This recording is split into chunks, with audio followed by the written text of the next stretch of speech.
สบายดีพ่อแม่พี่น้องเบิดสุขุสุขคน FC ฝั่งไทยฝั่งลาวและก็ต่างประเทศน้องพี่น้องมื้อนี้สะฮงก็ออกมาเน้ออีกแล้วออกมาหน้าเนาะหลังจากที่บ่ได้มา3 มื้อเนาะ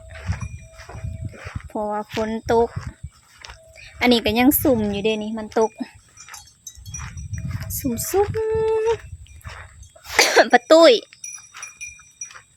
เฮ็ดหยังมาเห็นสัก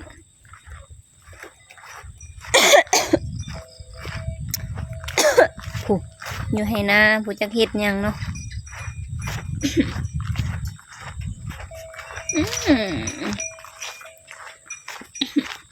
พ่อก็กำลัง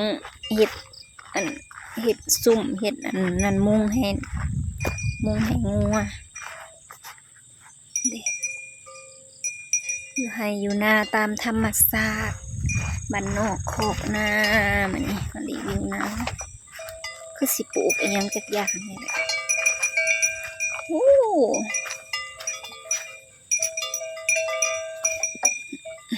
เฮ็ดคอกงัว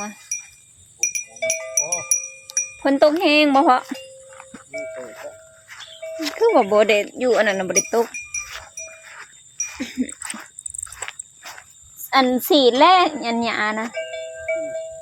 คือยังขึ้นอยู่ซะฮะสีดมันขึ้นนี่สีดขึ้นนี่มือซื้อนี่สีดมือว่านมือก่อนนะพี่น้องแต่ว่ายังหยา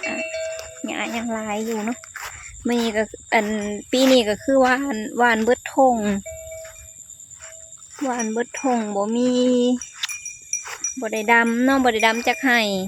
ปกติน่ะดำนาดำเอาพี่น้องเอ้ยนาก็ได้ปีนี้แหละพ่อแม่ก็เฒ่าขึ้นน้ำมือเลยผู้ใดก็เมื่อยกับสะหงก็บ่ค่อยได้ซอยเนาะดำนาก็ได้ทางนี้ก็เป็นเดินแต่ว่าเพิ่นไทยอันหวานเบิดทางนี้ก็ได้เป็นเดินแบบอันป่านั่นแหละมีแต่น้ำอยู่ในนี้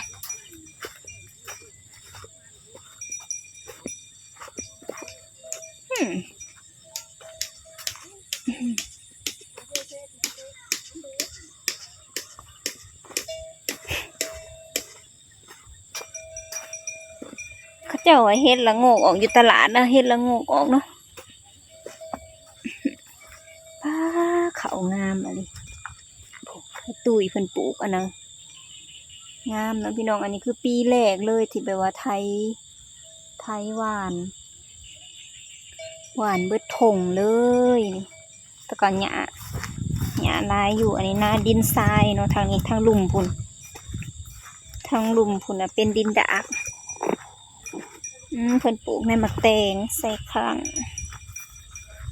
ในมะแตงกำลังเป็นเบี้ยใส่พุ่นบ่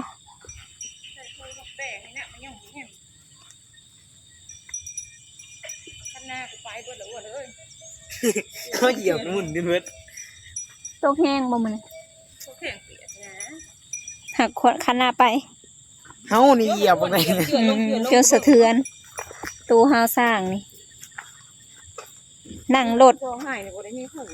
ขี่รถมาเฮาก็กั้นใจยันมาในบุตรกระชูระวังเด้อสงงามกูจะพารถเบรกมันลายมาเจ๊กับลายการเบรกกับตาเป็นโตนออกตลอดเพิ่นนะมาอยากโคมาตัวบักใหญ่ยังขาคือเรามาเลี้ยงใหม่เด้อันนั้นแหละอันมันมีเทื่อนึงเฮาขี่มากำลังนัดกะไล่เฮาโอ้ยทำไมก็คือฟาดเฮาก็สิฟาดมันคือการเฮาสิจอดรถเฮ็ดมันโลดเรามาเลี้ยงใหม่แทนที่สิคังเนาะมาตัวบักใหญ่ก็ได้พากินแล้วห่วยครอบคอยคงไม่ได้ให้ครอบมาแม่สิเนาะรีวิวนะมาไล่แม่พี่น้อง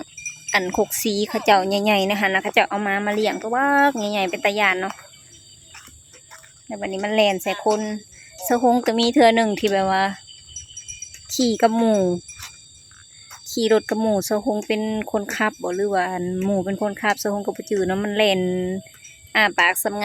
าบมาใส่จักมือแล้วคันแล่นไล่เซาคงนี่สิจอดรถเฮ็ดเพิ่นอยู่เนาะเซาคงก็บ่แม่นแม่พระเนาะพี่น้องเนาะ สิได้ปานีเพิ่นสิแบกค้อนใหญ่ๆไปใส่รถนี่เขาเขียวงามทุมงามกะสิว่างามกะงามสิว่าบ่งามกะบ่งามบ่ จังไดแต่ว่ามันก็เขียวแล้วเนาะมันก็งามสำนี่แหละพี่น้องเขาหน้าหวานหวานเบิดพงพุจนหอดต้นไม้เขียวๆเรียนกำลับสาพุคันดำก็อุ้ยเอายังเนาะบ่แม่นง่ายๆพี่น้องดำหน้าก็ได้คันคนแบบบ่สู้อีหลีนี่เฮ็ดบ่ได้เดี๋ยวสิดีอยู่ต้นอันนี้นะ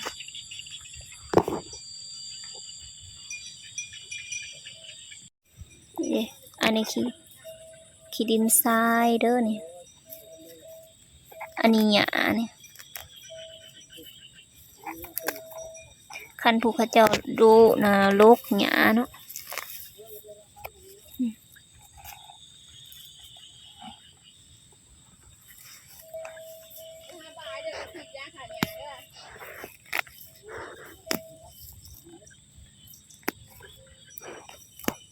หญ้าอะไรนี่ฉีดยาฆ่าหญ้าเรียบร้อยแม่ห้องมาใส่บางหนึ่งว่าไปหาบายเด้อว่าสันไอ้เมื่อพี่น้องเลยสองก็ออกมาเบิ่งเขานี่แหละเนาะแต่ว่ามาแต่เว้นอยู่แต่ว่ามันค่ำไว้เมฆแล้วก็ดำปื้อเมฆฝนเด่นะ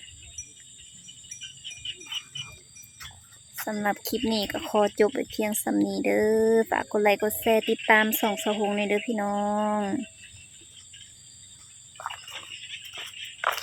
เมื่อบัดนี้ก็ค่ำแล้วทางก็ฝนตกก็อยากเปื้อนแน่เนาะ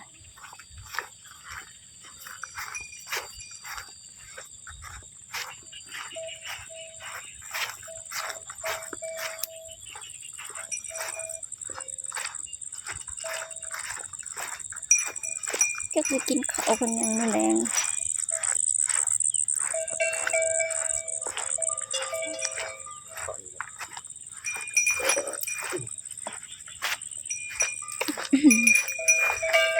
ใช้ผ่าตังฉัน có phải nó từ đáng phai hảมัน đáng phaiมันก็ได้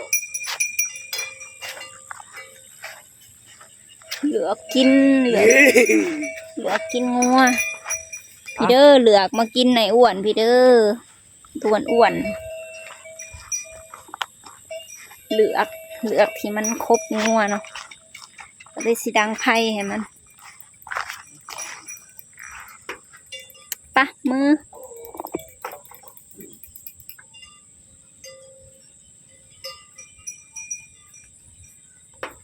มาทูปลาลุงแน่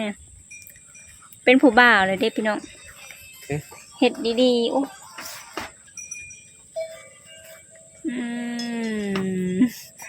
ไม่ไหว